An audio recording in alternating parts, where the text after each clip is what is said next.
Oke. Nah, Assalamualaikum warahmatullahi wabarakatuh.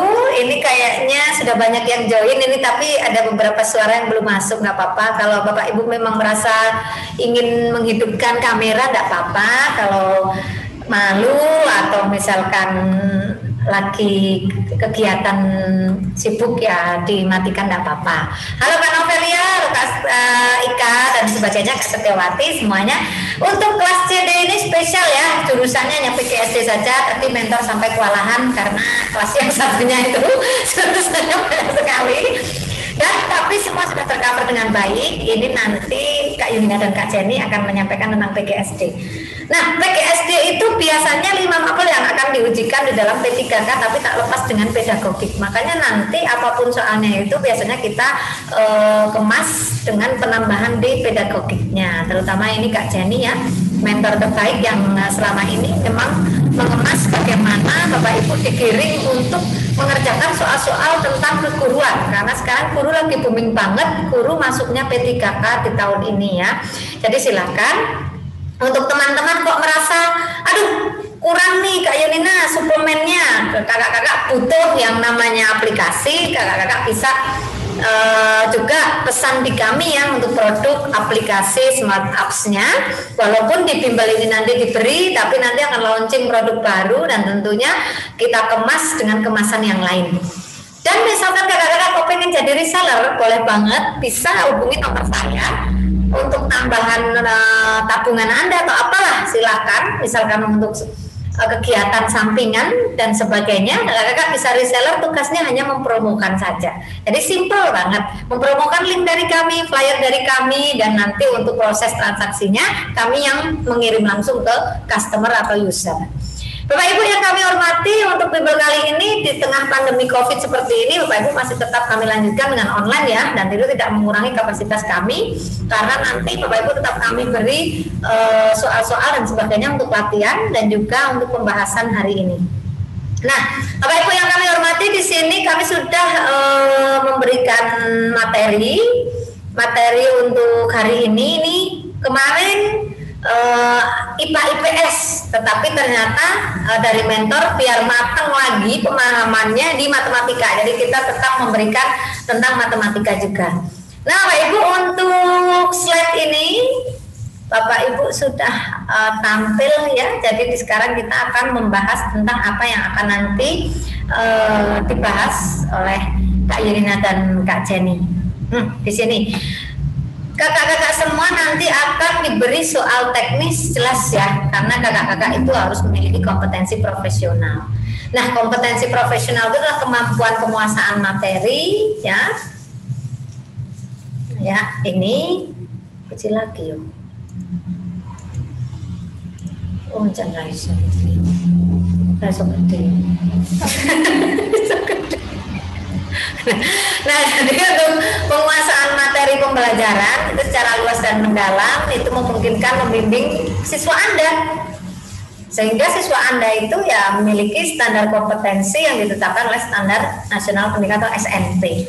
Di sini juga ada menurut Suharsini Arikunto, kompetensi profesional adalah guru memiliki pengetahuan yang luas serta mendalam tentang subject matter atau mata pelajaran. Oh, Kak Selamat nih tidak ada suaranya, itu anu aja Kak, mungkin audio dialnya belum diaktifkan, audio dial di HP kakak ya, atau kalau komputer bisa audio di komputernya. Nah ini untuk pengertian saja kakak-kakak semuanya, nanti kakak-kakak bisa mendalami lagi bahwa sebagaimana Johnson mengemukakan bahwa kemampuan profesional itu ada cakupannya. Cakupannya itu yang pertama penguasaan pelajaran yang terkini, yang kedua penguasaan penghayatan atas landasan dan wawasan kependidikan, yang ketiga penguasaan proses-proses kependidikan, keguruan dan pembelajaran siswa. Oke, kakak-kakak.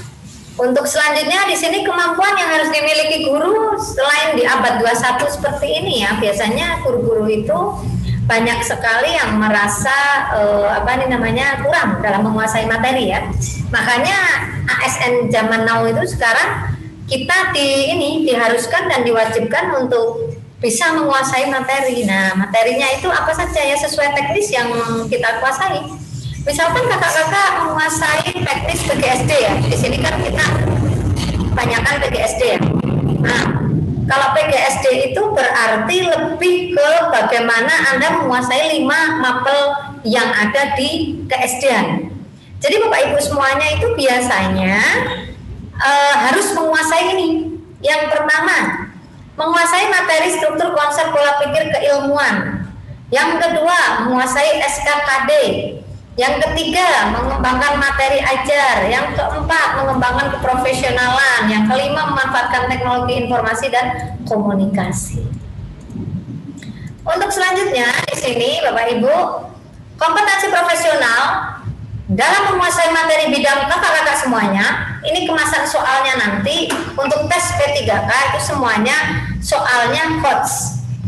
Kalau soalnya HOTS higher order thinking skill, ya berarti kakak-kakak semua di sini ya otomatis maka higher order thinking skill itu dalam artian memang HOTS ya. Jadi kakak-kakak akan dihadapkan soal-soal yang HOTS. Oke. Untuk selanjutnya di sini ini saya rasa teman-teman kalau sudah ada info di grup misalkan jam 15.30 gitu ya gabung aja nggak apa-apa gitu, nggak usah khawatir, nggak usah bingung gitu, jadi langsung gabung aja sehingga nanti pembelajarannya disesuaikan gitu. Yuk join gitu ya, misalkan lagi sibuk banget nih contohnya, nah sibuk ya nggak masalah gitu, kakak-kakak tetap join aja nggak masalah gitu, nggak usah bingung dan nggak usah khawatir gitu ya kakak-kakak semuanya. Oke, untuk selanjutnya Bapak Ibu di sini ada istilah tes ya. Jadi kalau kita kan ikutannya seleksi CPNS ya, tesnya itu dalam bentuk seleksi. Kalau seleksi ini berarti kakak-kakak akan bukan dites lagi nih, dites dalam artian diambil yang nilainya tertinggi atau ranking tertinggi, grade-nya paling tinggi, itu namanya seleksi. Kalau evaluasi kayak semacam kita menyelesaikan studi atau pembelajaran gitu ya. Nah, kemudian untuk selanjutnya, nah HOTS higher order thinking skill. Di sini menurut Bloom, higher order thinking skill itu merupakan kemampuan abstrak yang berada pada ranah kognitif dari taksonomi sasaran pendidikan, yakni mencakup analisis, ya, analisis, sintesis, dan evaluasi. Jadi di sini Bapak Ibu bisa melihat ya, ada di situ terlihat ya taksonomi Bloom ya. Oke, dari LOTS ke HOTS. Oke. Ada Mercury juga ya. Oke, suara oke, saya udah cek ya.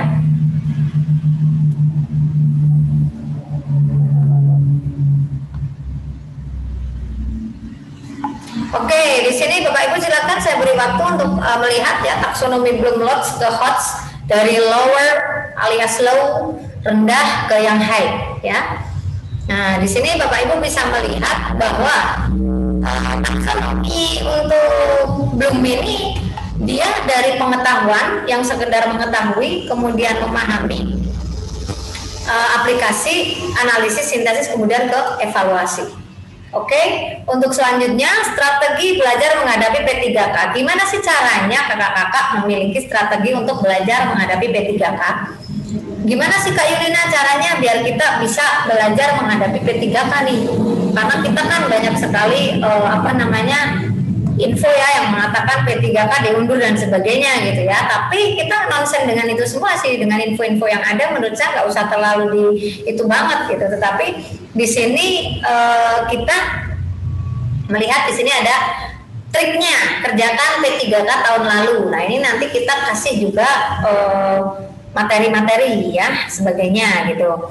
Kemudian untuk yang kedua, evaluasi kesiapan. Anda sudah siap atau belum? Atau Anda masih, mohon maaf nih ya.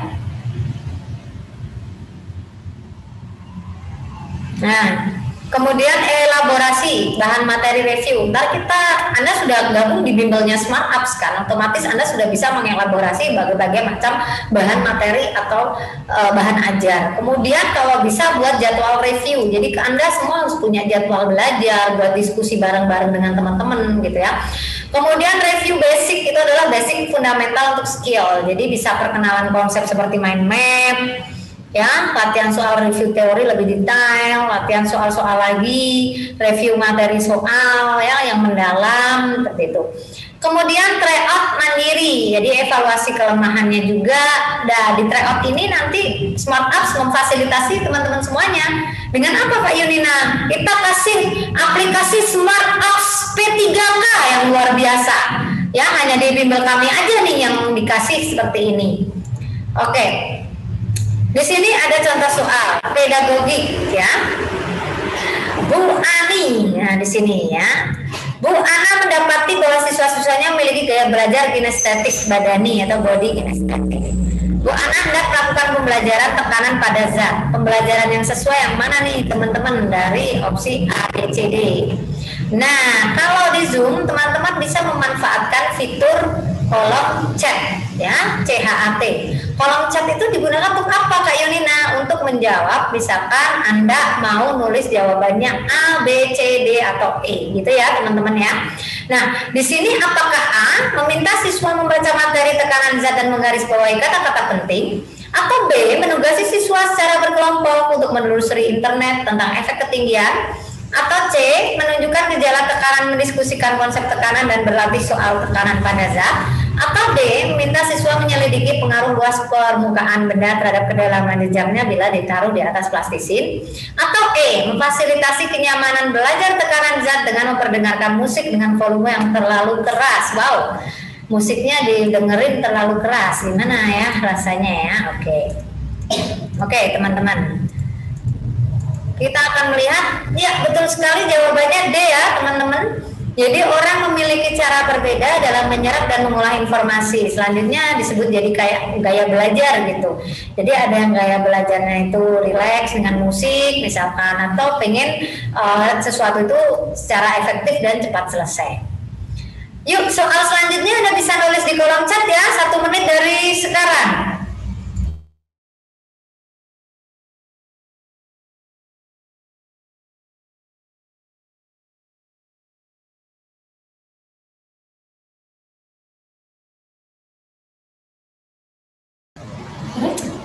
Nah, ini sudah ada yang berhasil nulis di kolom chat. Nah, silakan Bapak Ibu jawabannya. Oh, ada yang E, ada yang A. Kita akan lihat ya. Ya, jawabannya B. Ternyata jawabannya B ya, Jen. Yang tepat C. Oh, yang C ya. Yang penilaian otentik ya. Oke, penilaian otentik. Ini bisa nggak diedit di sini, bisa ya? Tidak ada yang tepat. Oke, nggak apa-apa. Oke, sip. Ini kita perbesar lagi teman-teman. Terima kasih tadi yang menjawab C. Ternyata ada ya ini Kak Jenny. Oh, enggak ada nggak? Mungkin karena memang belum belajar, nggak apa-apa. Ini belajar bareng-bareng ya. Penilaian yang paling tepat untuk pengetahuan kemampuan adalah penilaian otentik. Ini terkenal banget penilaian otentik di K13 ya Bapak Ibu ya, dari kurikulum 13. Penilaian ini dapat menggambarkan kemampuan real siswa dengan komprehensif. Dan ini dilakukan sejak awal sampai akhir, ya berarti sistematis. Jadi penilaian ini tidak hanya berupa laporan hasil aja nih, tapi dari proses yang berlangsung. Makanya saya senang banget kalau mendidik anak, tapi yang dilihat dari prosesnya ya, bukan dari hasilnya aja. Kita lihat, salah satu prinsip dari penyusunan RPP adalah 1 menit dari sekarang. Yuk kakak-kakak tulis di kolom chat A, B, C, D, E. Yang mana nih?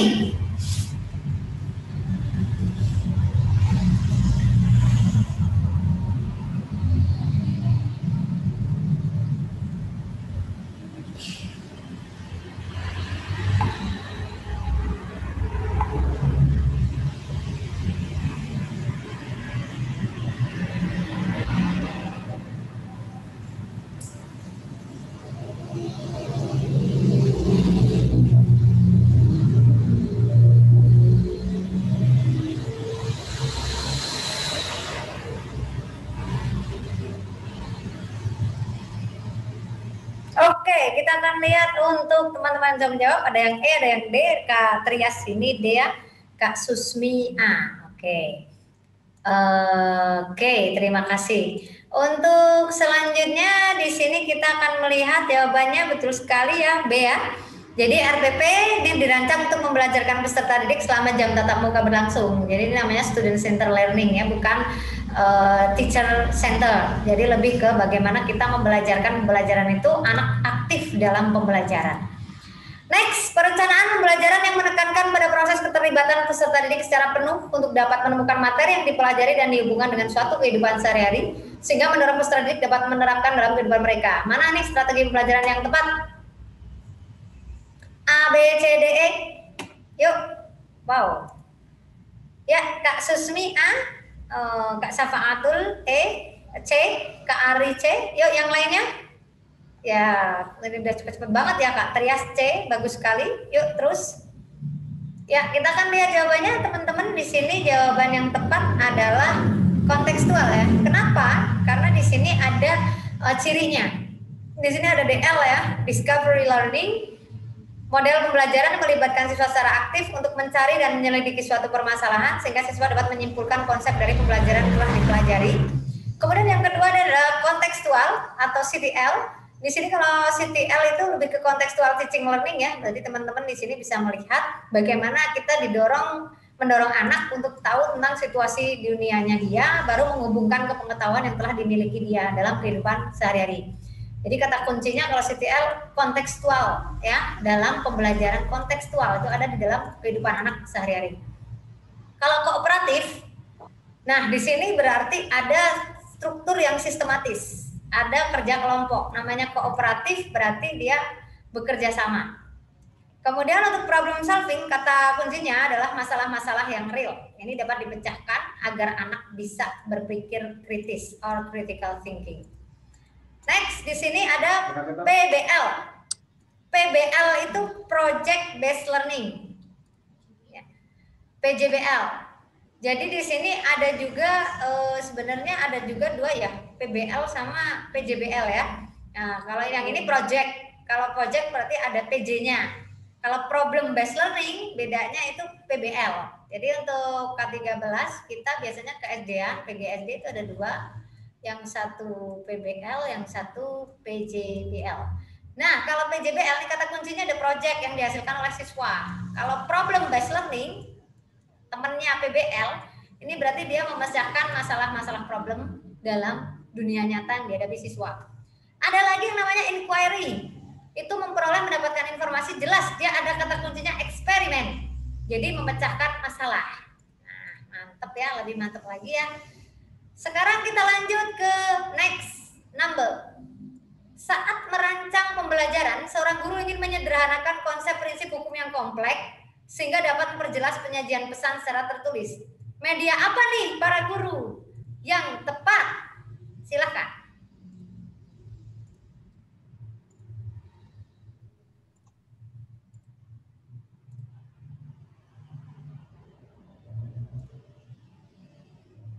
Wah, sudah ada menjawab nih SDN Ngampel, Pituruh. Kak Ari, cepet banget.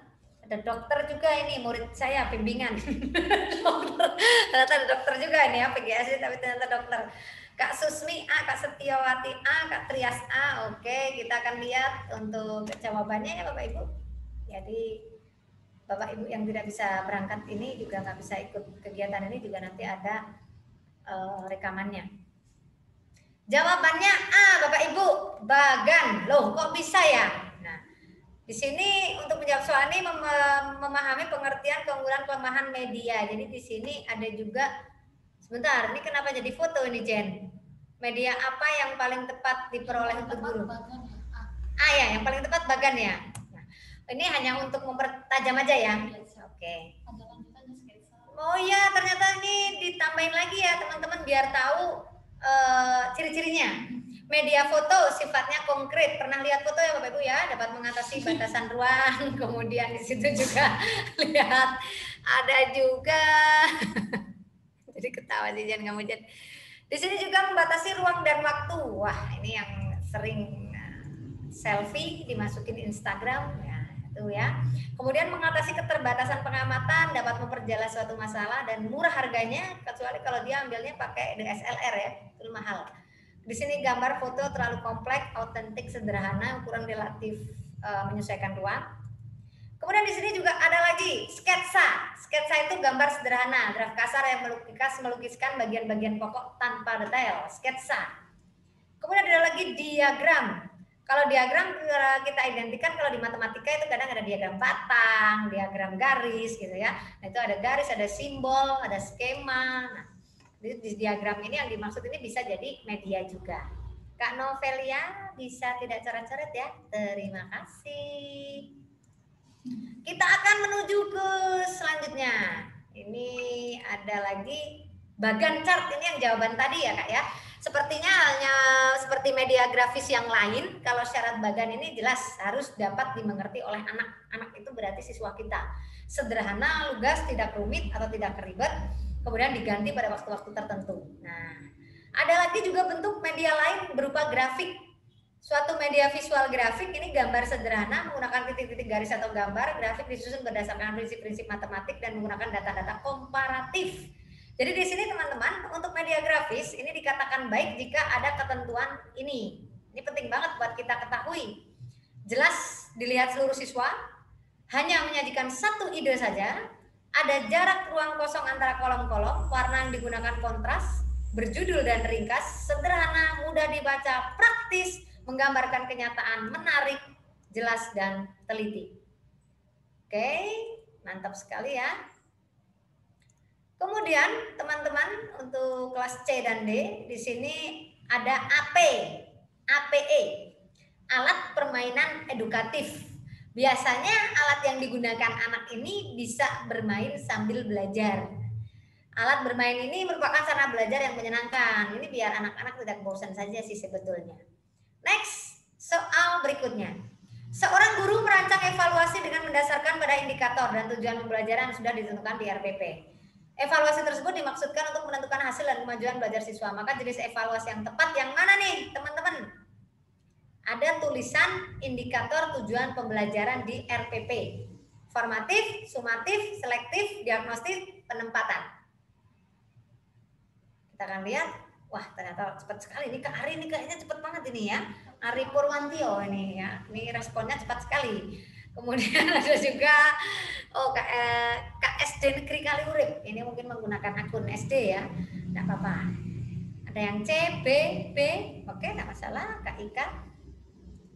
Oke, bagi yang belum sempat mengerjakan juga tidak apa-apa. Misalkan repot ya. Nanti tetap kita bahas. Kak Setiawati A. Oh, variasi banget ya ini jawabannya ya. Jadi jawaban yang tepat itu adalah B. Kita lihat, nah sumatif. Loh kenapa Kak? Ini perbedaannya. Sudah dibahas lengkap nih oleh mentor. Evaluasi diagnotis. Kata kuncinya, dia mendiagnosis kelemahan siswa. Kalau selektif, berarti kata kuncinya untuk memilih siswa yang paling tepat. Evaluasi penempatan ini digunakan untuk menempatkan siswa dalam program pendidikan tertentu, jadi penempatan. Evaluasi formatif ini biasanya dilaksanakan untuk memperbaiki atau meningkatkan proses belajar mengajar. Beda dengan sumatif, ini hanya menentukan hasil dan kemajuan belajar siswa. Oke, tambah lagi ya referensinya tentang macam-macam evaluasi, karena evaluasi itu banyak banget ya. Kita tahunya hanya evaluasi udah gitu ya. Nah, tapi ternyata banyak. Oke, kita akan lanjut ke selanjutnya. Jenis evaluasi berdasarkan objek dan subjek evaluasinya. Yang pertama, berdasarkan objek, ada evaluasi input. Evaluasi terhadap siswa mencakup kemampuan kepribadian, sikap, dan keyakinan. Ini agama juga ini ya, termasuk ya. Evaluasi transformasi berarti terhadap unsur-unsur transformasi seperti materi, metode, media. Ada lagi evaluasi output. Ini adalah evaluasi terhadap lulusan yang mengacu pada ketercapaian hasil. Nah, ini masih dalam satu poin ya, 3. Kemudian di sini ada evaluasi berdasarkan subjek. Ada internal dan eksternal. Kalau in itu berarti orang dalam, kalau ex itu berarti orang luar sekolah. Bisa orang tua, masyarakat ya, tukang jualan di luar sekolah itu juga masuk di sini. Kita akan menuju ke selanjutnya.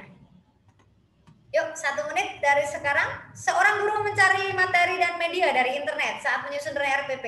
Materi dan media tersebut akan disampaikan pada proses pembelajaran dengan maksud agar siswa tidak mengalami kesulitan memahami pelajaran. Langkah apa yang harus dilakukan guru dalam memilih materi? A, B, C, D, E. Ayo kakak-kakak semangat dan usahakan jangan lebih dari 1 menit saat mengerjakannya. Wow, Kak Erna sudah mengerjakan. Yuk. Wow, C, D, kali urip A. Ya, oke, Kak Nurianti A. Kak Ika A, Kak Setiawati A, C. Ini Kak Setiawati belum mulai aja, ini tadi udah join ini ya. Semangat sekali nih Kak Setiawati, ini ada dokter juga ya, yang A. Kita akan melihat jawabannya. Ya, karena dokter jadi bener nih jawabannya A ya. Langkah-langkah dalam memilih materi pembelajaran atau pelajaran. Yang pertama, mengidentifikasi aspek yang terdapat dalam KIKD indikator. Kedua, mengidentifikasi jenis materi pelajaran. Ketiga, memilih materi pembelajaran sesuai dengan KD dan indikator. Keempat, memilih sumber materi pelajaran. Mantap sekali. Kita akan menuju ke soal selanjutnya. Seorang guru senior mengajar siswanya dengan metode diskusi dan menggunakan media gambar yang sudah berlangsung dari tahun ke tahun. Pada awal semester 2021, siswa di kelas tersebut diketahui 70% memiliki preferensi belajar kinestetik, sehingga mereka tidak fokus saat pembelajaran dan diskusi berlangsung. Siswa lebih senang jika mengerjakan tugas yang diberikan oleh guru. Dari kasus tersebut, strategi pembelajaran yang paling tepat dipilih guru adalah... Siapa lagi nih yang paling cepat ini ngekliknya ya? Wow, Kak Setiawati ternyata semangat sekali. Kak Ari lagi, ini kayaknya ranking satunya ya, Kak Ari Purwantio dan Kak Setiawati. Cepet banget nih, Kak Yuli B, Kak Susmi B, Kaliaru Kuliurip, Kak Trias. Wow, Pituroh ini, besok saya ke Pituroh ini teman-teman. Bagi yang mau membawakan oleh-oleh saya dan Kak Jani Mentor, boleh banget ya. Besok saya ke Pituroh jam 8 pagi. Ada lagi nggak nih? Oh, udah ada, nggak ada lagi. Gimana? Wah, keren. Project based learning ternyata tadi dijelasin paham banget nih ya. Karena ada penerapan proyek yang melibatkan siswa. Lanjut. Waduh, kita menuju ke matematika nih. Ini saatnya untuk kajian yang cantik jelita. Gantian dengan saya karena saya mau minum dulu guys. Nah, ini dia Kak Jani Ramandani.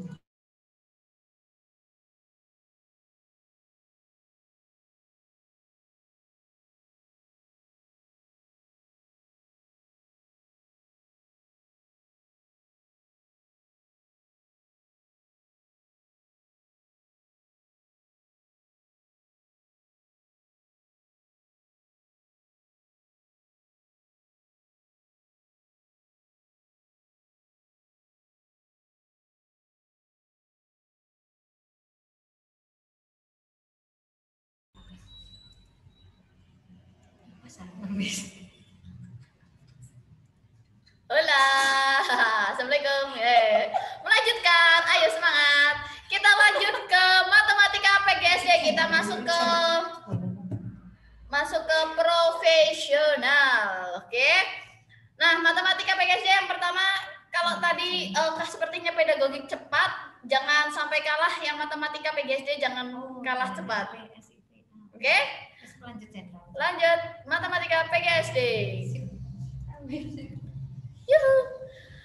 Dari soal yang nomor 1, pedagogik matematika, gitu ya. Salah satu kompetensi yang harus dicapai oleh siswa SD adalah menjelaskan dan melakukan operasi hitung bilangan bulat dan pecahan dengan memanfaatkan berbagai sifat operasi. Tujuan yang paling tepat dirumuskan adalah yang mana nih?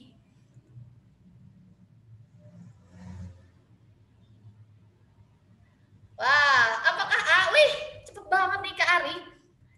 A. Dengan cara diskusi siswa dapat menghitung hasil kali 2 bilangan bulat menggunakan sifat pengurangan. Apakah B. Dengan menggunakan konsep pengurangan siswa dapat menghitung hasil bagi 2 bilangan bulat? Ataukah C. Siswa dapat menggunakan sifat ketertutupan pengurangan bilangan bulat untuk menentukan hasil bagi 2 bilangan bulat? Ataukah D. Siswa dapat menggunakan sifat asosiatif penjumlahan bilangan bulat dengan menyelesaikan suatu permasalahan? Ataukah E, dengan cara diskusi, siswa dapat menentukan hasil kali 2 menggunakan konsep penjumlahan bilangan bulat? Oke, yang mana? Kak Del A, Kak R A. Wah, yang harus kita pahami bersama bahwa untuk menentukan tujuan pembelajaran kita harus bisa merumuskan tujuan pembelajaran. Nah, untuk tujuan pembelajaran ini ada 4 ya unsur pokok yang harus dikuasai. Yang pertama adalah A, B, C, D, audience, behavior, condition, dan degree, gitu ya. Jadi yang paling tepat adalah yang C, gitu ya. Jadi ada siswanya, ada kebiasaannya menggunakan metode apa, gitu ya, kondisinya dan degree, gitu ya. Nah, di sini kalau misalkan jawaban D, tadi ada jawaban D ya, ini tidak sesuai dengan indikator yang ada. Jadi yang paling tepat itu jawabannya adalah yang C. Lanjut deh. Oke, sudah, saya yakin sekalian sudah menyiapkan hitung-hitungan atau coret-coretan ya Kak. Selamat menghitung Kak. Saya kasih waktu 1 menit ya. Sebuah bak mandi berbentuk kubus, setengahnya terisi air sebanyak 389.344 cm kubik. Tinggi bak mandi tersebut adalah yang mana?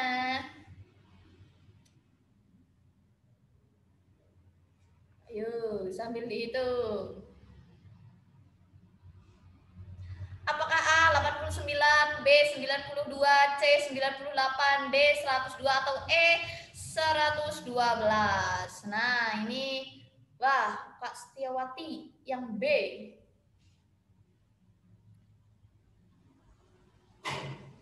Wah, yang mana nih? Ini masih dasar ya, dasar dari matematika gitu ya. Seharusnya ini yo harus bisa semua gitu ya. Geometri, wah B, wah benar banget ya. Jawaban yang tepat adalah B. Bagaimana pembahasannya? Wah, dari SD Ngapel juga B. Keren. Oke, nah di sini kita ketahui bahwa setengahnya terisinya segini gitu ya. Berarti volume penuhnya adalah tinggal dikali 2 ya. Karena di sini bentuknya kubus, berarti kalau mencari tinggi itu sama saja kita mencari sisi. Berarti akar pangkat 3 dari volume penuh berapa? Akar pangkat 3 dari 778.688 yaitu 92 B gitu ya. Wis, mantap sekali. Benar ya? Wih, yang belum menjawab ayo. Selamat menjawab. Lanjut. Nah, soal yang kedua. Diketahui prisma segitiga tegak ABC DEF panjang AB 4, BC 6 cm, AC 2 akar 7 cm, dan CF 8 cm. Volume prisma tersebut adalah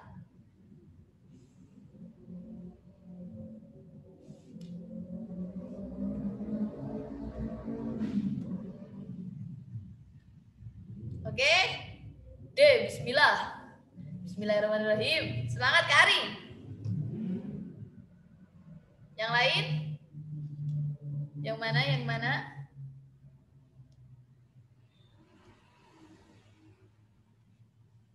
Oke, betul ya.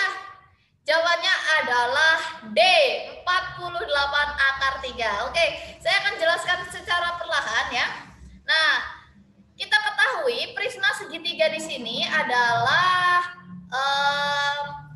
yang alasnya adalah segitiga sembarang gitu ya. Kalau segitiga sembarang artinya kita harus mencarinya dulu luasnya. Sebenarnya rumus dasarnya gampang ya. Volume dari prisma adalah luas alas kali tinggi. Oke, saya jelaskan perlahan.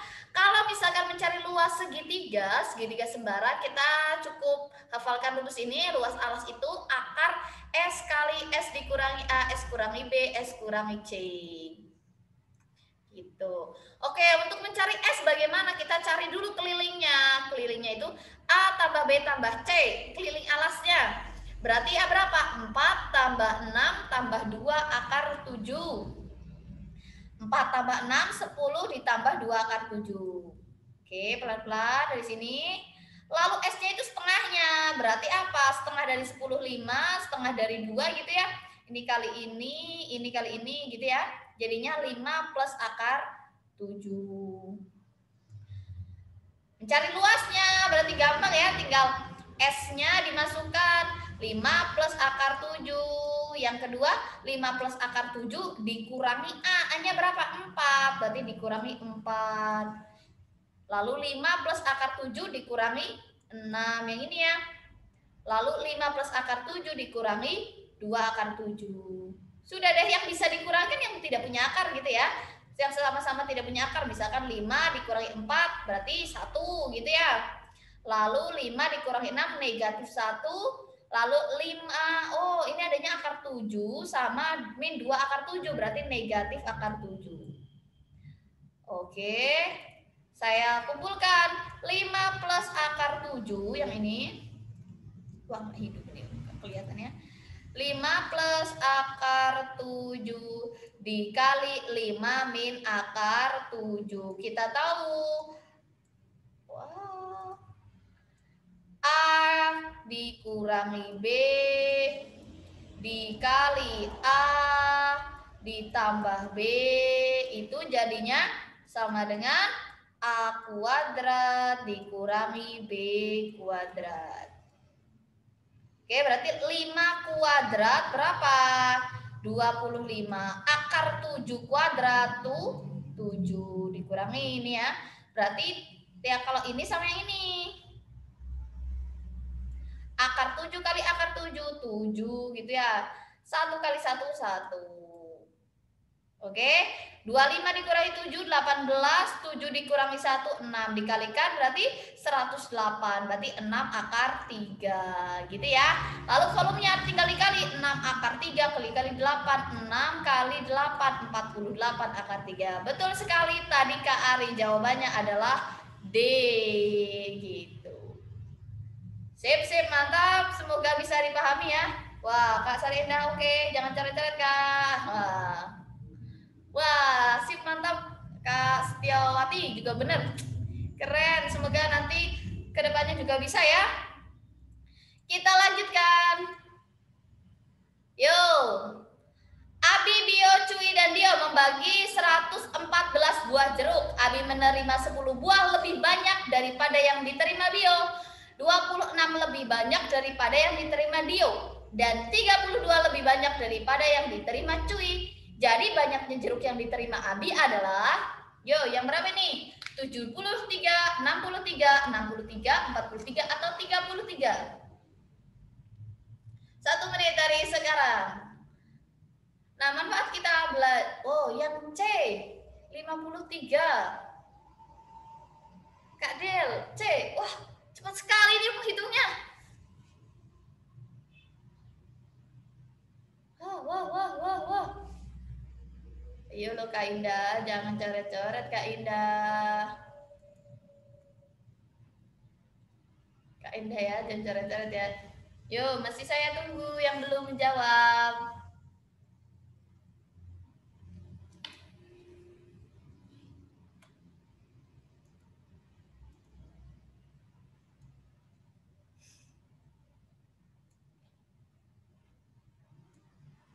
Oke, ada yang masih mau menjawab?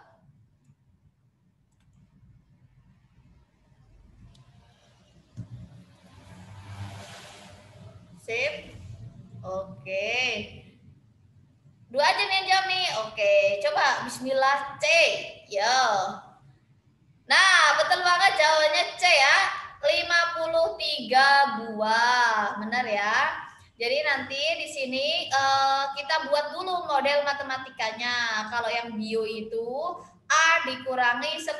Abi menerima 10 buah lebih banyak daripada yang diterima bio. Berarti kalau bio berarti A dikurangi 10. C-nya A dikurangi 26. Nah, untuk model-model matematika seperti ini harus di drilling banyak soal gitu ya, biar nanti terbiasa. Kalau Dio di sini ya, Dan 26 buah daripada yang diterima Dio. Berarti D sama dengan A dikurangi 32. Gampang sekali karena totalnya adalah 144. Berarti A tambah B tambah C tambah D adalah A ditambah A dikurangi 10. Ini ya. Tinggal disubstitusikan. A dikurangi 26, A dikurangi 32. A tambah A tambah A tambah A berarti 4A. Lalu negatif 10, negatif 26, negatif 32, jadi negatif 68. Lalu di sini 144 gitu ya. Kanan kiri ditambahkan 68 gitu ya. Ini habis, jadinya 4A sama dengan 144 ditambah 68. 212. Berarti A-nya berapa? 212 dibagi 4. Berapa? 53. Oh, berarti yang diterima Abi adalah 53. Wah, keren Kak Setiawati dan Kak Del. Namanya Kak Del ya? Oke.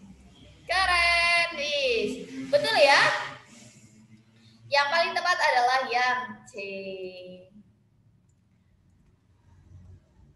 Kita lanjutkan, yuk Kak. Selanjutnya, Amin mempunyai perpustakaan kecil di rumahnya. Ada 96 buku pelajaran dan 144 buku cerita. Amin memutuskan akan membagikan buku tersebut kepada teman-temannya. Jika setiap teman harus memperoleh buku pelajaran dan buku cerita yang sama banyak, maka berapa teman terbanyak yang bisa ia berikan? Nah, berapa nih? Berarti ini nyari FPB gitu ya. Faktor persekutuan besar. Yo. Apakah A 16, 32, 48, 94 atau 198?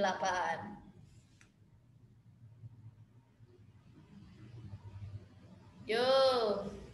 Belum ada yang menjawab nih. Oke, masih saya tunggu.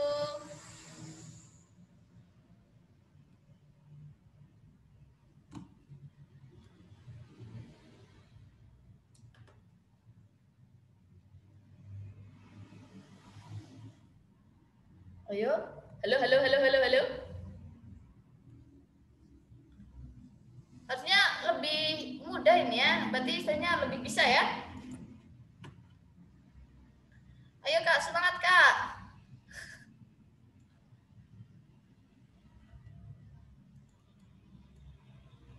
Yo, masih saya tunggu.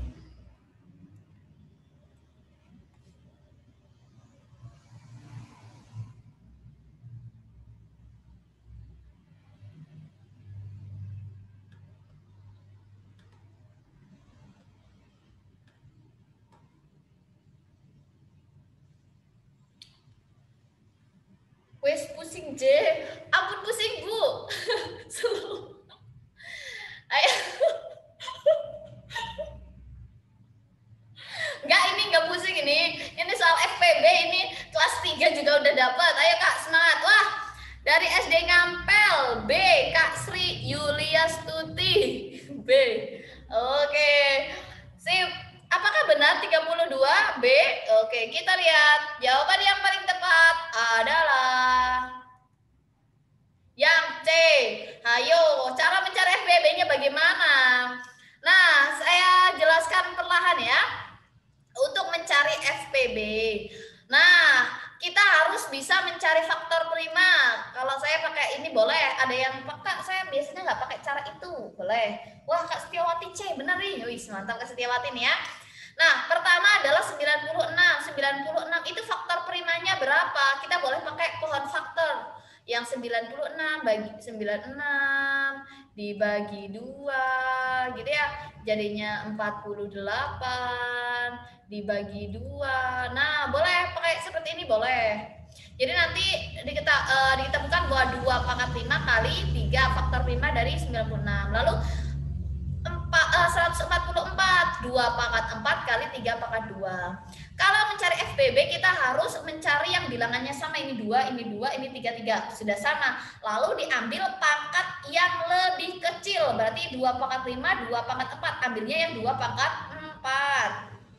3 ini kan pangkat 1, artinya ya kalau ini 3 pangkat 2, berarti ambil yang 3. 2 pangkat 4 dikali 3 berapa? 48. Ini 16 dikali 3, 48. Jadi, teman terbanyak yang bisa Amin berikan adalah 48 orang dengan masing-masing gitu ya. 2 buku pelajaran dan 3 buku cerita. Gitu. Oke, nggak apa-apa. Kita lanjutkan deh. Kita lanjut karena tadi ada yang sudah ngeluka, wis pusing J, wis kita lanjut deh ya ke ilmu pengetahuan alam, ke IPA. Oke, kalau ini lebih cepat bisa ya. Oke. Yo, yang selanjutnya, Bu Nina melakukan pembelajaran dengan tujuan agar siswa dapat melakukan pengukuran kuat arus listrik pada rangkaian. Bu Nina memulai dengan mengkondisikan siswa untuk belajar, memotivasi dan menyampaikan tujuan. Kemudian, Bu Nina mendemonstrasikan cara pengukuran kuat arus listrik pada suatu rangkaian. Langkah Bu Nina selanjutnya yang paling tepat adalah, nah ini biasanya kelas berapa nih? Kelas 6 ya, tentang listrik ya. Yang mana nih jawabannya nih? Tadi udah dikasih motivasi, sudah disampaikan tujuan, sudah mendemonstrasikan. Selanjutnya ngapain nih Bu Nina? Yang D, memancing rasa ingin tahu siswa tentang cara pengukuran arus listrik di rumah. Gitu Kak Ari ya? Ada yang lain? Wah, gercep sekali nih Kak Ari. Wah, ada yang A, bertanya jawab tentang cara pengukuran kuat arus listrik. Oke, masih belum semua yang menjawab nih. Ayo, yang lain? Kak Sus nih juga A nih ya. Bertanya jawab tentang cara pengukuran kuat arus listrik. Yang E, meminta siswa untuk menirukan pengukuran kuat arus listrik seperti yang didemonstrasikan Bu Nina. Keren banget nih. Benar banget. Jawaban yang paling tepat adalah yang E. Ya. Jadi kalau misalkan tujuan pembelajaran dengan pengetahuan prosedural, yakni melakukan pengukuran kuat arus listrik dalam rangkaian, tujuan seperti ini paling efektif jika menggunakan pembelajaran langsung gitu ya, direct interaction atau learning gitu ya. Nah, menurut Aras langkah pembelajaran langsung adalah, nah tadi kan sudah dijelaskan, sudah menyampaikan tujuan dan mempersiapkan siswa, sudah dilakukan Bu Nina gitu ya. Yang kedua, mempresentasikan, tadi sudah demo gitu ya, atau mendemonstrasikan pengetahuan atau keterampilan, ini juga sudah gitu ya. Berarti selanjutnya apa? Membimbing pelatihan. Wah, oke, benar ya, jawabannya adalah yang E gitu. Lalu kalau tahap yang keempat, mengecek pemahaman dan umpan balik. Nah, ini baru nih, boleh dalam bentuk pertanyaan. Lalu memberikan kesempatan pelatihan lanjutan dan penerapan. Gitu, oke? Wah, nggak apa-apa nih, nanti kita belajar bersama ya. Nah, di sini kita harus pahami dulu langkah-langkah pembelajaran langsung. Lanjut, oke. Nah, di sini ada pembahasannya lagi nih. Kalau guru itu harus memberikan latihan terbimbing. Nah, pada fase ini siswa tidak sekedar berlatih saja, gitu ya.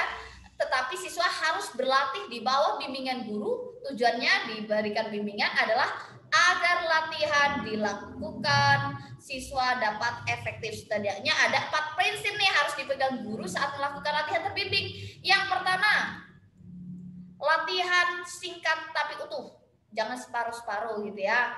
Lalu keterampilan harus benar-benar dikuasai. Lalu hati-hati terhadap kelebihan dan kelemahan latihan berkelanjutan atau mispractice, dan latihan terdistribusi atau distributed practice, dan perhatikan tahap awal latihan. Jadi dari awal ini harus diperhatikan secara seksama gitu ya. Oke.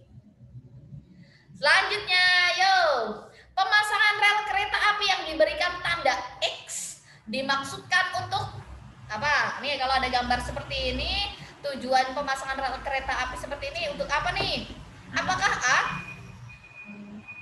pada waktu udara dingin rel tidak tetap lurus gitu ya? Apakah B, pada waktu kereta direm rel tidak bengkok? Yang mana nih?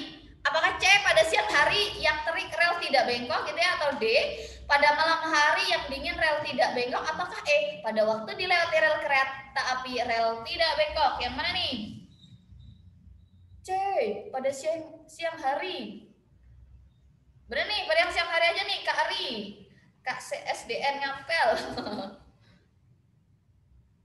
Oke, ada yang mau jawab lagi?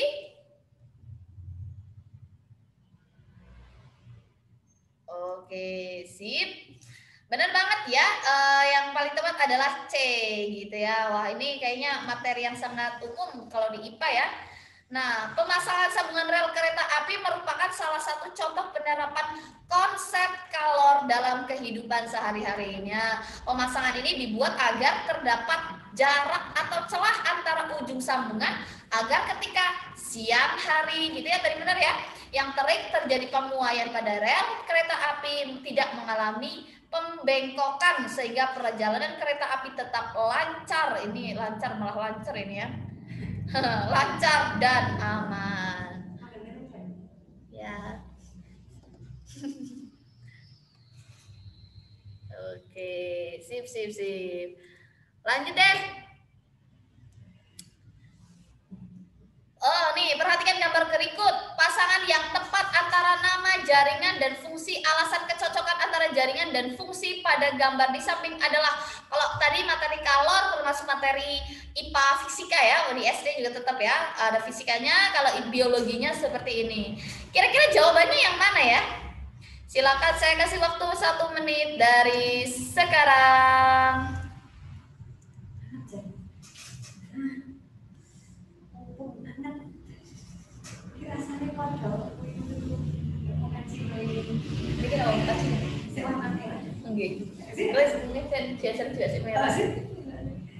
Nek sing nopo sik mimpi cok ces ngamuk mau bener enak.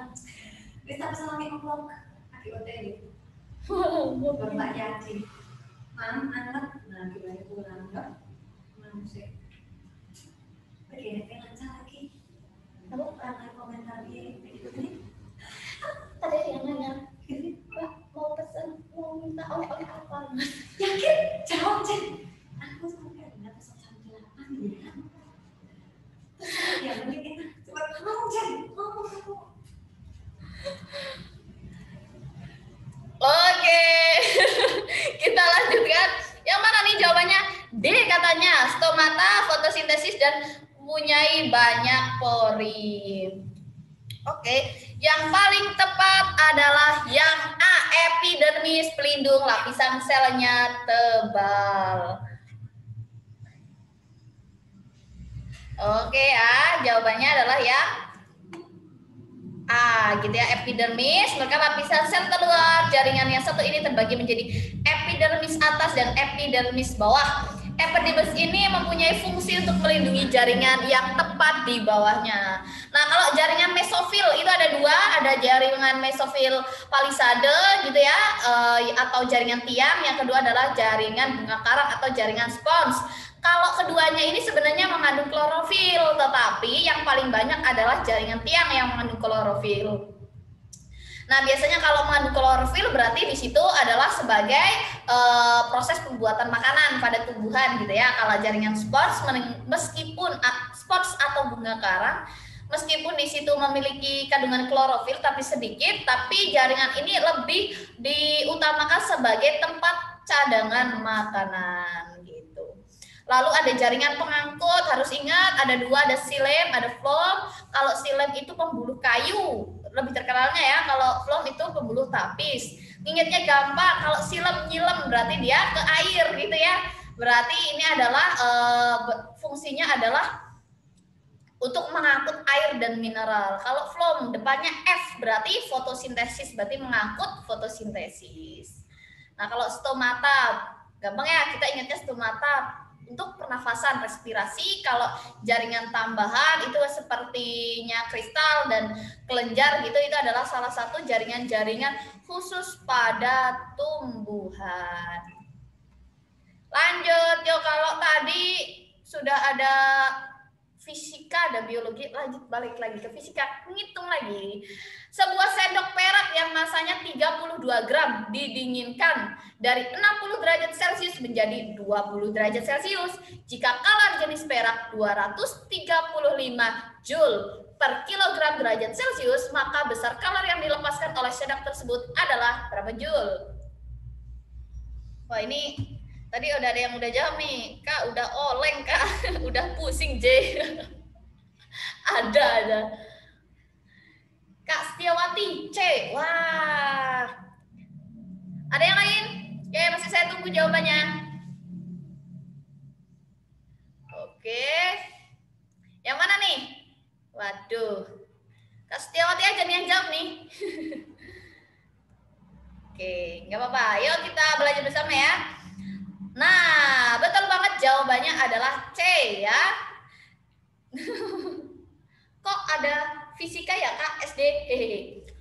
Nih Kak, kalau IPA-nya di SD itu kan tetap ada itu loh kandungannya, di situnya tetap ada biologinya, ada fisikanya, walaupun tuh judulnya cuma IPA, tapi dalam pengkategoriannya secara khusus itu ada itunya. Gitu Kak, sama kok Kak, sama. Ini masih SD kok. Ini juga pelajaran kalor kan masih ada di SD gitu ya. Oke. Yuk kita lanjutkan ya Kak ya. Nah, tadi masanya 32 gram. Berarti dibuat ke kilogram dulu, 0,032 kilogram. Nah, di sini ada C-nya ya.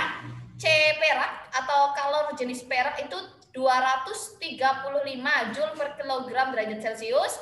Nah, delta T-nya itu 40 derajat atau perubahan suhunya gitu ya. Gampang sekali, rumusnya QMC delta T. Kalau di SD itu belum sampai kompleks mencari delta T-nya berapa gitu, belum. Cuma baru dasar-dasarnya saja. Nah, di sini gampang sekali, tinggal dikalikan hasilnya 300,8 Joule yang C. Oke. Kita lanjutkan. Nah, yuk. Perhatikan gambar berikut. Fungsi rangka yang ditunjukkan oleh nomor 2 pada gambar di atas adalah yang mana? Kalau ini gampang banget ya. Gampang banget ya. Bisa lah. Ya Kak, masih saya tunggu jawabannya Kak. Fungsi rangka yang ditunjukkan oleh nomor 2 di atas adalah untuk apa? Menopang berdirinya tubuh, melekatnya otot tulang belakang, melindungi organ tubuh yang penting, tempat melekatnya otot tangan atau melindungi sumsum tulang belakang. Gampang, betul. Gitu ya. Ini tulang rusuk gitu ya. Fungsinya untuk melindungi organ tubuh yang penting. Sip, C ya. Oke, nah ini organ-organ di sini juga harus tahu ya. Lanjut ke IPS PGSD. Ayo Kak. Jika guru IPS akan mengajarkan materi tentang keterampilan yang mengidentifikasi pergerakan matahari dan pengaruhnya pada musim di Indonesia, maka media pembelajaran berbasis IT yang utama adalah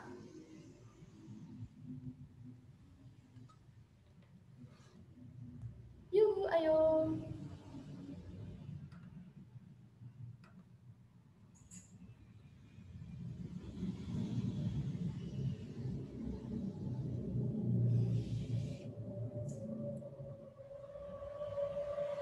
Kemana Kak? Apakah A? Oh, ada yang Kak Ari. Keren. Peta benda-benda langit, Google Map. Berbasis Android, peta tematik berbasis Android, peta buta atau animasi. Ada yang C, ada yang E. Yang C atau yang E? Atau tidak keduanya? Oke, yang paling tepat adalah yang C. Selamat Kak Sri, gitu ya. Media pembelajaran berbasis IT yang utama dalam pengembangan keterampilan mengidentifikasi pergerakan matahari dan pengaruhnya pada musim di Indonesia adalah peta tematik berbasis Android yang tersedia. Dia berupa aplikasi dalam handphone guru dan peserta didik. Kalau peta benda-benda langit, Google Map belum ada di Android gitu ya. Demikian juga belum tersedia dalam bentuk animasi. Kalau peta buta tidak relevan dengan tujuan pembelajaran sekalipun menggunakan multimedia. Jadi kakak juga harus mengecek nih di Android. Emang ada ya kalau misalkan kayak tadi yang gitu ya belum tersedia gitu ya. Lanjut. Nah ini gampang banget nih, kayaknya sudah ngelotok nih kalau ini ya. Peninggalan-peninggalan budaya Nusantara yang dipengaruhi oleh tradisi India adalah, ayo, keturunan India. Ada. Jauh. Yang mana nih? Apakah Apun dan Berundak, Candi, dan agama Buddha? Agama Bunda, bahasa Melayu dan tulisan pelawak. Agama Hindu, bahasa Sanskerta, Kakawin, Baratayuda. Ataukah Candi, bahasa Melayu dan hikayat Hang Tuah. Ataukah Candrasa, Tahun Saka, dan cerita Panji? Tahun Saka ini bener nih. C, benar. Oke. Yang paling tepat adalah, wah, gitu ya. Benar banget jawabannya C ya. Peninggalan dari budaya India di Indonesia itu ada agama Hindu, Buddha, candi, tulisan Pallawa, bahasa Sanskerta, Kakawin Mahabharata, dan sistem tahun Saka. Yuk, lanjut. Yuk, silakan dibaca dulu.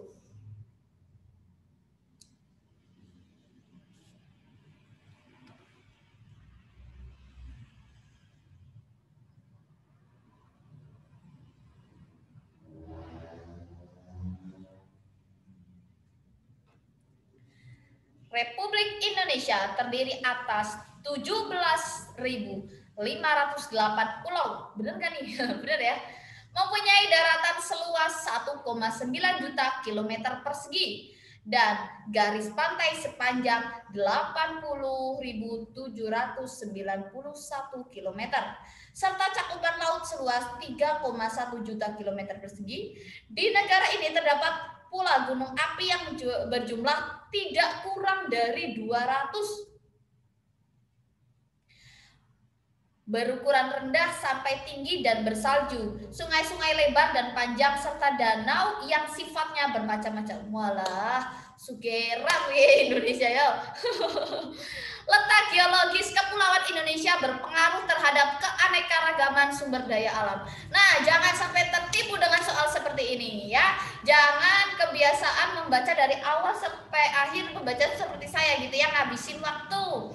Bacalah dari soalnya terlebih dahulu. Letak geologis kepulauan Indonesia berpengaruh terhadap keanekaragaman sumber daya alam. Sudah tahu kan sebenarnya maksud dari soal ini apa? Jadi yang atas kalau misalkan mau dibaca pun dibaca secara skimming atau secara sekilas saja gitu ya. Jawabannya apa ini?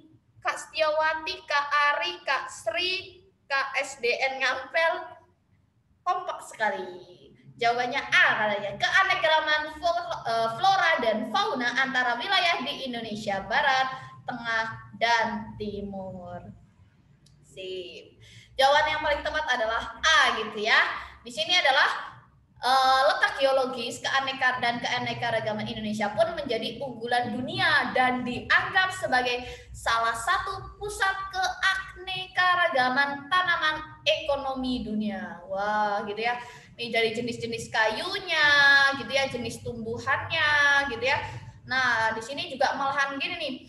Menurut Indonesia malah dikenal sebagai salah satu negara dengan keanekaragaman hayati terbesar di dunia dan merupakan pusat keanekaragaman hayati di dunia. Nah, ini menurut Mega Center of Biodiversity. Wah, keren sekali. Semoga kita masih bisa menjaganya ya. Kita lanjut. Selanjutnya masih soal IPS.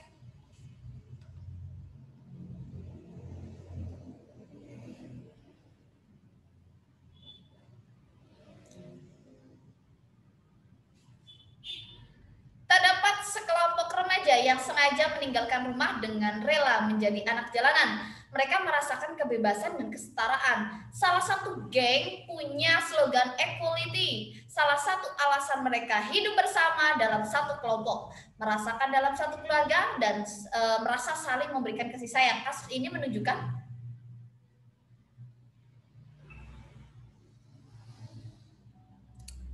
ada yang C, ada yang D, ada yang E. Ada yang E juga, Kak. Mereka hanya menggunakannya sebagai sebagian hidupnya untuk menikmati dunia. Wah, hidup di dunia. Apakah B, memberontak sistem politik suatu negara yang dianggap mengekang mereka? Wah, ada yang C tadi ya, jawab ya. Remaja geng sesungguhnya merindukan keluarga yang mampu memberikan afeksi. Ataukah D, tadi ada yang D juga banyak nih. Wah, D, Kak. Sesungguhnya geng ini menginginkan kehidupan sama rata, sama rasa sehingga terwujudnya keselarasan. Ada yang E juga tadi ya, geng tersebut menunjukkan bahwa keluarga mereka rata-rata dari kalangan menengah ke bawah yang tidak punya waktu untuk memberikan kasih sayang. Di sini ada kata kuncinya slogan equality, mereka hidup bersama-sama merasakan satu keluarga dan saling memberikan kasih sayang. Berarti jawaban yang paling tepat adalah C. Ya, bener banget gitu ya.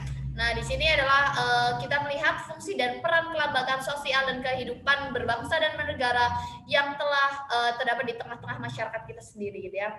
Fungsi dan peran berbeda-beda gitu ya.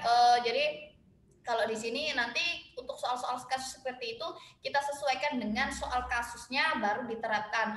Mungkin jawabannya hampir benar semua, tapi kita jawaban yang paling tepat dan sesuai dengan soal itu masih hanya satu.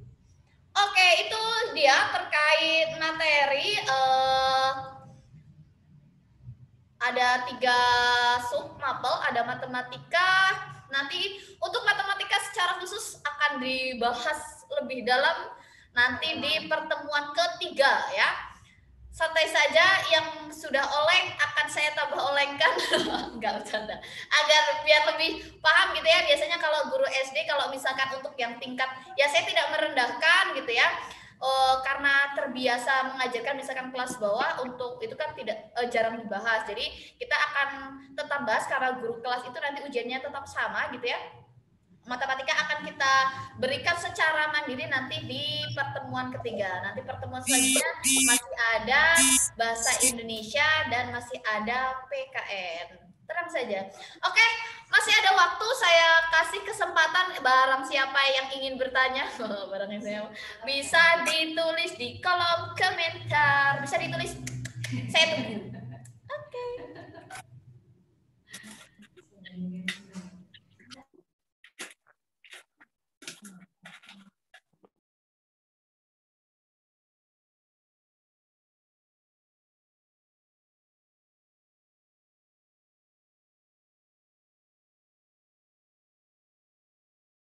Nanya ya, Kak mau dibawain oleh-oleh apa? Yang pastinya kita suka makanan yang enak-enak. Makanan aja ya nggak apa-apa lah. Biar kita kenal dengan makanan khas dari Purworejo gitu. Wow. Oke, besok kita kalau bisa kita ketemu jam 8 ya kayak. Di mana Kak? Pituruh. Di Pituruh. Saya juga kayaknya pernah Kak.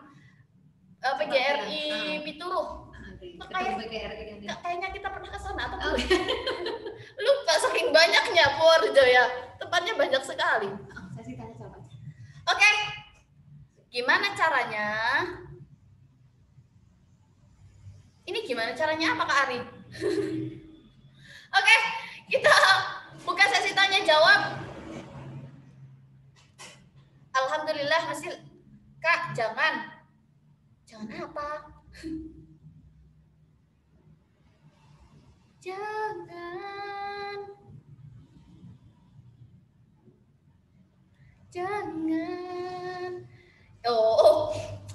Kak, jangan lupa bagi file. Siap.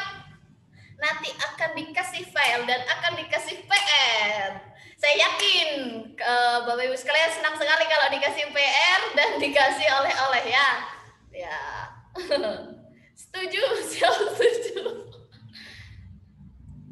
Ya, nanti pasti juga akan di-share filenya, akan dikasih oleh-oleh juga. Iya, saya juga lebih suka tatap muka. Pembahasannya juga mohon disertakan. Pembahasannya ya nanti dikasih PR dulu, dikerjain dulu, baru dikasih pembahasan. Nanti kalau misalnya langsung dikasih pembahasan, nanti mudah apa ya, mudah menyerah, mudah buka kunci jawaban. Dicoba dulu nanti ya. Iya, saya juga lebih suka tatap muka ya, lebih bebas. Ya kita doakan bersama semoga corona ini segera selesai. Kak, PR-nya jangan banyak-banyak. Enggak banyak, paling 100. Enggak, enggak banyak. Enggak banyak.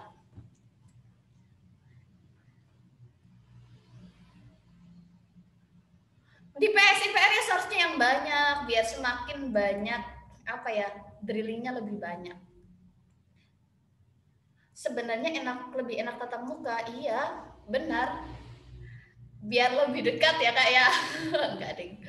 Jadi lebih amin, amin. Semoga yang ikut Zoom ini sukses semuanya. Amin. Go ASN 2020 semua. Amin. Ini isinya doa semua ya. Amin. Masya Allah.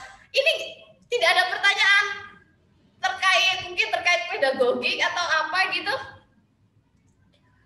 Atau sudah paham semua? Boleh kalau mau bertanya secara langsung kak, saya nggak enak nih kalau nanyanya diketik, mau nanya dihidupkan mikrofonnya boleh nggak? Boleh. Pedagoginya tadi susah ya, karena belum belajar. Kalau sudah belajar nanti gampang.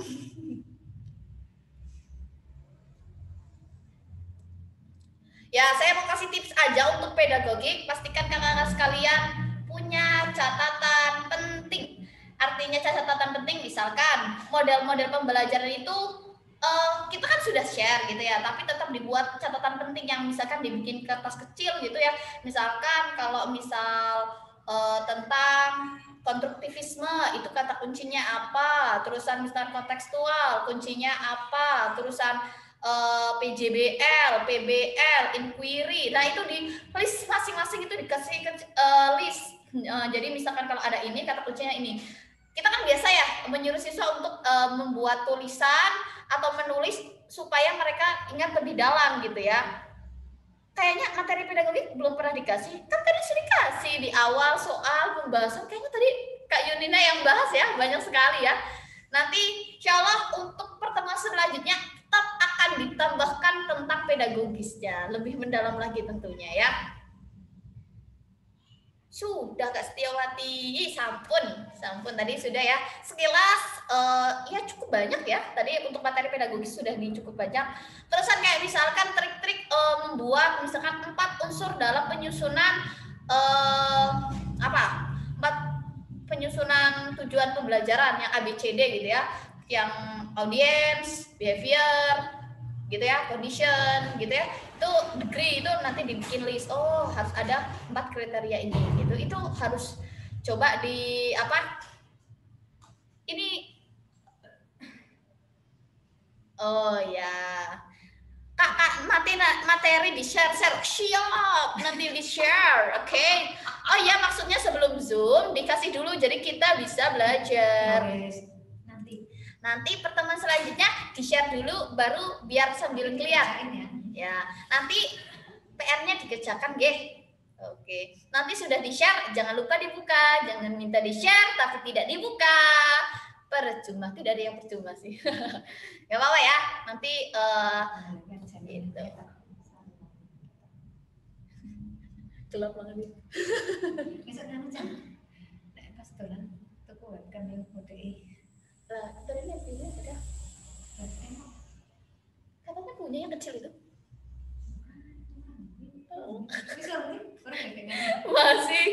Masih ada 10 menit. Insya Allah gitu ya. Insya Allahnya orang Islam adalah serius. Ya. Siap dibuka. Siap. Oke. Ayo, ada yang mau bertanya lagi terkait ini?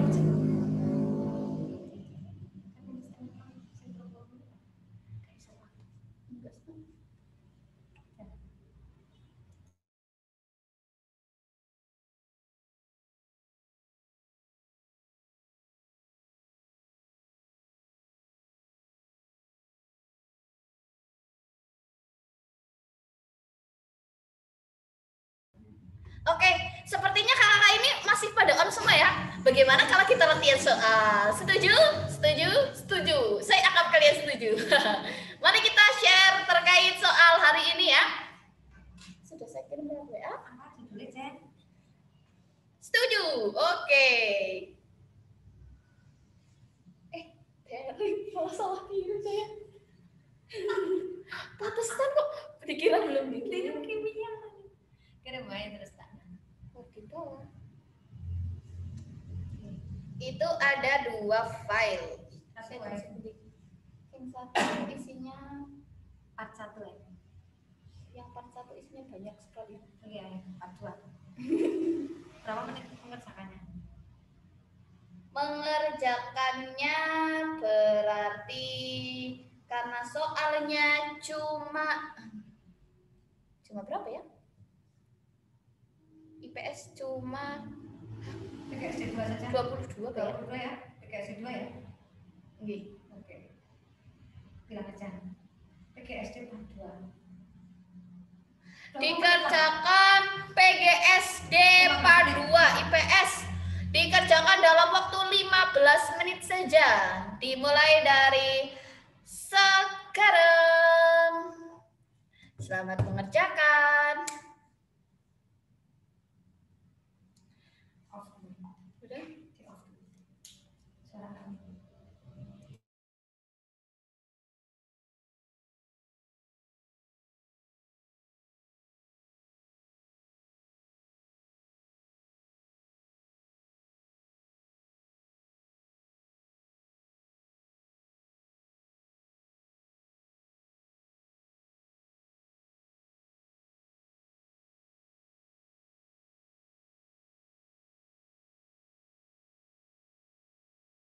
Nganu, Jen. Sing soal-soal udah semua belum ya? Kak, untuk pengumuman apakah betul? Betul, nanti nunggunya tapi nunggu pengumuman dari Permenpan RB ya. Pengumuman resmi, jangan betul tidaknya kita tunggu pengumuman dari atasan saja. Gitu ya, Kak Sri? Yes, Jen. Oke ya.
Terus kelihatan aku aja. Setengah pegang.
Halo kakak-kakak. Wah, sepertinya sedang khusyuk sekali dalam mengerjakan soal. Nah, dikerjakannya karena 15 menit mengerjakannya 1 sampai 16 saja dulu. Sisanya untuk PR. Nanti PR-nya ditambahin lagi yang IPA. Oke? Silakan dikerjakan dulu 1 sampai 16 ya. 1 sampai 16, nanti kita lanjutkan ke pembahasan. Oke. Terima kasih. Selamat melanjutkan.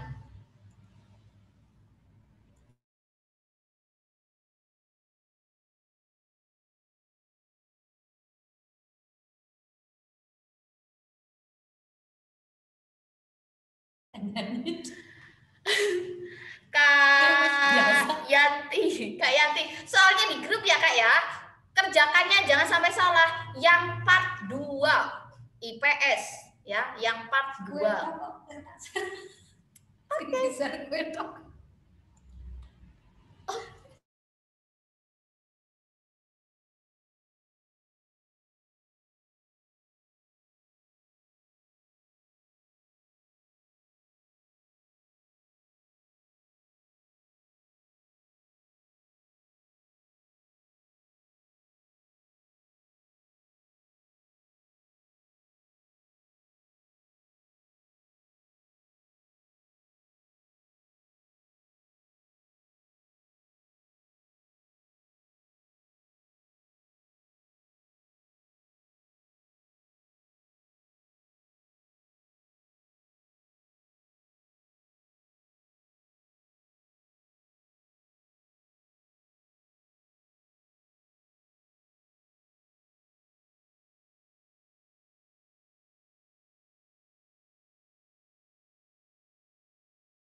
Ya, semangat. Halo, bagaimana? Sudah selesai? Ayo kita bahas terkait soalnya kok sepi. Wah, sekarang kita ramaikan ya. Kak Ari. Lucu sekali. Enggak ding. Ya, untuk selanjutnya kita akan membahas terkait yang habis dikerjakan gitu ya. Selesai dikerjakan, ayo kita bahas. Oh, belum selesai. Wah, Syafaatul Azza belum selesai. Enggak apa-apa, belum selesai. Kita bahas saja ya. Yang sudah selesai nanti kita bisa cocokkan, nggih. Yang sudah benar gitu ya, yang sudah benar mana, yang belum mana gitu ya. Enggak apa-apa. Tidak apa-apa yang belum selesai. Tadi ada yang nanya, Kak, jawabannya kirim mana? Kita bahas saja ya. Kak, suaranya kurang keras. Oh iya? Nih, Kak, suaranya kurang keras. Saya coba pakai ini ya. Kamu ngomong aja nggak apa-apa. Oke, coba ya. Ya. Oke, sambil proses, kita akan membahas terkait lah. Mana. Oke. Keras banget kok. Lah. Oke, saya share screen ya.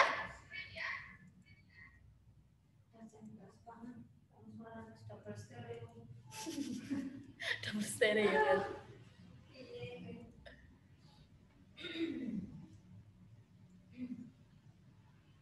Oke, sudah terlihat sepertinya.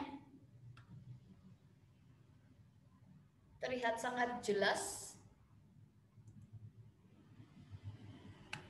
Oke, sebentar. Nah. Oke, kita langsung ke soal nomor 1. Nah, saya sembunyikan di sini. Mana ya? Nah. Bentar.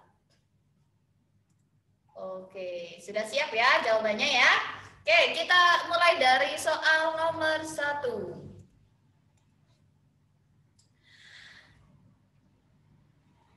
Wah, belum scroll itu ya.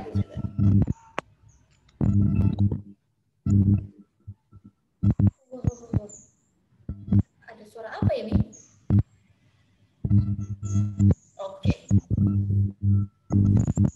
Ada suara apa gitu di sini?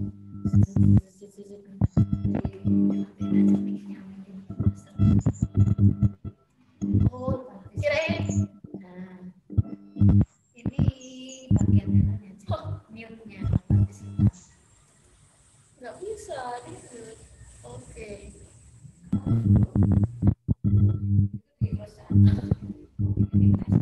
terus klik partisipasi, mute all. Dia ngomong soalnya. Nah, Oke.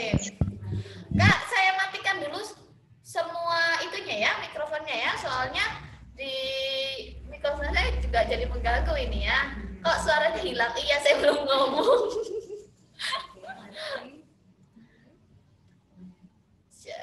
nah nanti klik di partisipan ini, dicoba ya, coba klik. Nah nanti mute all kalau ada. Oke, kita mulai dari soal nomor 1. Lingkungan alam dan lingkungan sosial sekitar merupakan sumber belajar IPS yang sangat penting ketika memberikan pengalaman langsung kepada peserta didik. Rancangan-rancangan pembelajaran IPS menggunakan lingkungan sekitar sebagai sumber belajar untuk memahami benda-benda dan fenomena di sekitarnya. Dapat dilakukan dengan metode pembelajaran inquiry. Dalam metode tersebut, guru memiliki peran yang sangat penting sebagai berikut. Oke, coba kakak-kakak tulis dulu. Jawaban kakak apa? A, B, C, D, E, F. Yang mana? A, B, C, D, E. Yang mana? Yang D. motivator yang memberikan rangsangan kepada siswa agar dapat berpikir dengan efektif, kreatif, dan mempelajari benda-benda yang ada di lingkungan sekitar. Begitu ya? Itu Kak Setiawati katanya. Kalau Kak Ari, fasilitator yang menunjukkan dan mengarahkan apa yang harus dilakukan oleh peserta didik di lingkungan. Ada lagi? Pastikan kakak sekalian mengerjakan tadi kan ya, boleh dituliskan di sini saja, tidak perlu takut, tidak perlu malu. Salah, yuk kita belajar bareng ya. Ada yang E, sumber informasi yang memberikan penjelasan informasi berkaitan dengan fenomena alam di lingkungan. Betul sekali, yang paling tepat adalah A, fasilitator yang menunjukkan dan mengarahkan apa yang harus dilakukan oleh peserta didik di dalam lingkungan. Nah, nanti kakak-kakak akan diberikan pembahasan secara lengkap nih. Wow, apa itu inquiry? Yaitu guru tidak berperan sebagai sumber belajar karena kegiatan belajar yang paling utama adalah melakukan penyelidikan terhadap benda-benda dan fenomena alam. Nah, nanti isinya sudah lengkap. Sintang pembelajaran inquiry ada apa saja nih? Ada penyajian masalah, verifikasi data, melakukan eksperimen, merumuskan penjelasan, dan melakukan analisis data. Nah, tadi sudah lengkap, nanti bisa dipelajari secara mendalam. Oke, lanjut Kak. Wah, ini bener banget nih. Kak Eka, Kak Ari, tadi jadi jawabannya A ya. Oke, kita lanjutkan ke soal nomor 2. Yang apa nih? Jawabannya apa? Yo, ditulis dulu di kolom komentar, kolom chat. Oh, ada A. Ibu Suti adalah seorang guru SD yang mengajar IPS di kelas 5 di SDN Ciputat 7, Kecamatan Ciputat, Kota Tangerang Selatan, Provinsi Banten. Pada pembelajaran di kelas, Ibu Suti memberikan waktu yang berisi pernyataan-pernyataan dan kartu-kartu lainnya berisi jawaban. Langkah berikutnya, Ibu Suti membagi kelas menjadi 3 kelompok. Kelompok pertama merupakan kelompok pembawa kartu berisi pertanyaan, kelompok kedua adalah pembawa kartu berisi jawaban, sedangkan kelompok ketiga adalah kelompok penilai. Dilihat dari proses pembelajaran Ibu Suti telah melaksanakan model apa? Wah, C. Apa ini? Menyatukan gagasan atau ide. Ada yang A juga, mencari kesamaan konsep. Ada yang D juga, merumuskan jawaban. Yang paling tepat adalah yang ada yang E juga. Oh, lengkap sekali A, B, C, D, E ya. Yang E, benar ya Kak Aziza. Wah, keren sekali nih Kak Aziza. Kak Ika juga tadi juga ada yang sudah jawab benar ya.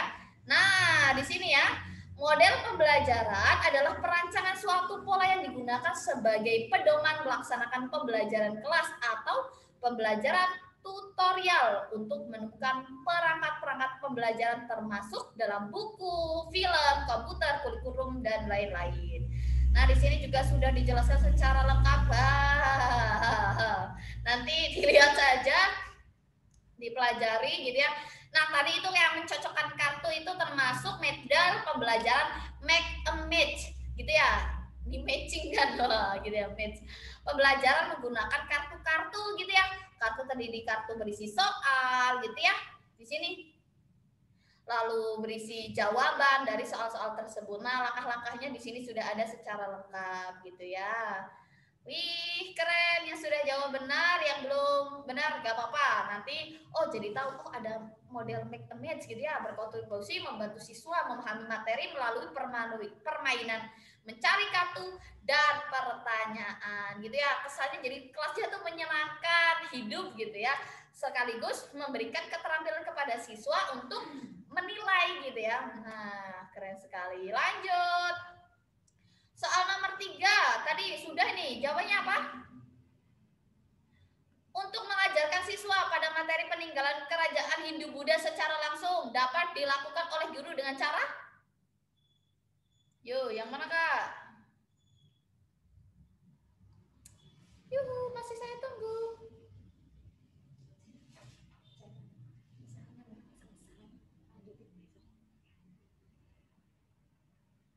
Wah, C Kak. Wah, nih C. Apa itu C? Menggunakan media film dokumenter sejarah. Wah, apakah benar jawabannya C? Wah, jawaban yang paling tepat adalah yang B ya. Di sini apa? Untuk mengajarkan materi peninggalan kerajaan Hindu-Buddha secara langsung dapat dilakukan dengan melakukan studi lapangan ke situs sejarah gitu ya. Nah, jadi kalau biasanya ada studi lapangan gitu ya, kalau misalkan IPS ya. Nah, meninggalkan. Nah, di sini studi lapangan ini terkait apa studinya gitu ya, ke situs sejarah terkait dengan peninggalan baik artefak, peninggalan zaman Hindu-Buddha seperti prasasti, candi, istana, bahkan museum yang relevan gitu. Nah, kalau sumber yang bersifat gambar, film, dokumenter, membuat replikat tidak bisa digunakan pembelajaran langsung. Oke, mungkin ini bisa digunakan kalau pembelajaran daring gitu ya, kalau film dokumenter gitu ya, tapi bukan pembelajaran secara langsung. Kita lanjutkan. Soal nomor 4. Oh, tadi ini udah nih. Harusnya benar semua. Apa nih? Guru IPS akan mengajarkan materi tentang keterampilan mengidentifikasi pergerakan matahari. Tadi udah nih, ayo. Yang mana nih? Pergerakan matahari dan pengaruh. Betul. C ya. Keren. Wah, ini sudah seragam karena tadi sudah dibahas gitu ya. Wes, mantap. Nomor 5. Yang mana? Tujuan utama pembelajaran IPS adalah menjadikan peserta didik sebagai warga negara yang baik dalam kehidupan masyarakat majemuk yang demokratis. Oleh karenanya, materi pembelajaran IPS seharusnya memberikan pengetahuan kontekstual. Ayo, ada kata kuncinya, pengetahuan kontekstual, yaitu yang mana jawabannya? Saya nggak lama ya, karena ini tinggal menuliskan aja. Tadi sudah mengerjakan gitu ya. Yang B, kata Kak Ari, Kak Azizah, D. B atau D nih? Menyajikan pengetahuan, fakta, fenomena terkini sehingga peserta didik memilih pengetahuan up to date. Wis. Enggak kuno. Apa kayak di sini ada yang D ya? Memberikan perspektif yang baru tentang pengetahuan, fakta, fenomena kehidupan masyarakat yang modern. B atau D? Kita lihat jawabannya. Ya, yang tepat adalah yang A. Mengajikan pengetahuan, fakta, dan fenomena yang sesuai dengan materi tujuan pembelajaran serta sesuai dengan konteks sosial budaya. Nah, di sini gini ya, pembelajaran yang kontekstual yaitu pembelajaran yang menyajikan fakta, konsep, serta fenomena sosial budaya yang benar-benar terjadi dalam kehidupan masyarakat dan sesuai dengan kehidupan nyata peserta didik. Wah, oke. Kita lanjutkan nomor 6. Lanjut Kak, pendidikan IPA, IPS, SD memuat banyak nilai antara lain edukatif, keutuhan, filosofis, dan praktis. Untuk mengembangkan nilai praktis bagi peserta didik, maka pembelajaran IPS sebaiknya diarahkan untuk yang mana? A, B, C, D, atau E?